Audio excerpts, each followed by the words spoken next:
রামপ্রসাদ সেন তিনি ছিলেন একজন প্রকৃত মাতৃ সাধক।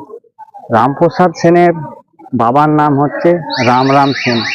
তিনি ছিলেন পেশায় একজন ডাক্তার। তখনকার দিনে বলা হতো বৈদ্য বা কবিরাজ।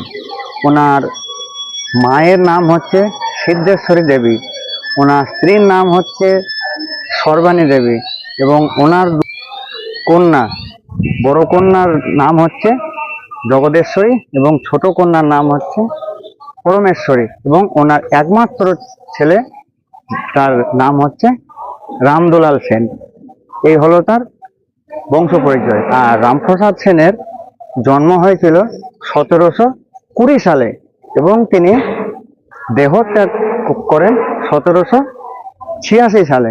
উনি মোট জীবিত ছিলেন 65 বছর বয়স পর্যন্ত এবং 1986 সালে তিনি দেহত্যাগ করেন এবং পদ লিখতে খুব ভালোবাসতেন। এখনকার দিনে যেটাকে আমরা বলি গান, তখনকার দিনে কিন্তু বলা হতো পদ। আমরা এখন যে শ্যামা সঙ্গীত গানগুলো শুনি সেগুলো কিন্তু সমস্ত কিছু এই সাধক রামপ্রসাদেরই লেখা। তো তিনি ছোট থেকেই কিন্তু ছিলেন মাতৃ সাধক। তো তার বাবার বড় ইচ্ছা ছিল আমার ছেলে আমার মতন একজন বৌদ্ধ হোক, কিন্তু তিনি বৌদ্ধ না হয়ে তার ধ্যান জ্ঞান মন প্রাণ সমস্ত কিছু কিন্তু সাধনার দিকে এগিয়ে দেন। এবং এছাড়াও উনি কিন্তু মায়েরও দর্শন পেতেন।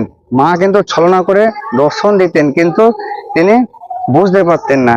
আর ওনার সাধক জীবনের গুরুদেব ছিলেন কৃষ্ণানন্দ আগমবাগেশ গিরি মহাশয়। তো ওনার কাছ থেকে দীক্ষায় দীক্ষিত হয়ে আজ তিনি একজন বড় সাধক হয়ে ওঠেন। কাজের জন্য গিয়েছিলেন কৃষ্ণনগরে রাজা কৃষ্ণচন্দ্রের কাছে। তো তিনি ওখানে কাজ পেয়েছিলেন হিসেবের খাতা লেখা। তা তিনি হিসেবের খাতায় হিসেব না লিখে মায়ের গান লিখেছিলেন।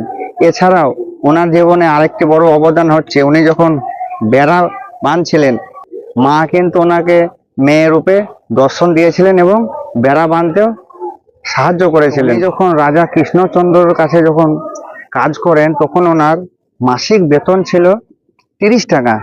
তো সেখান থেকে ছেড়ে এসেও কিন্তু তিনি মায়ের সাধনায় বিলীন হয়ে গিয়েছিলেন। তিনি এত বড় মায়ের সাধক ছিলেন।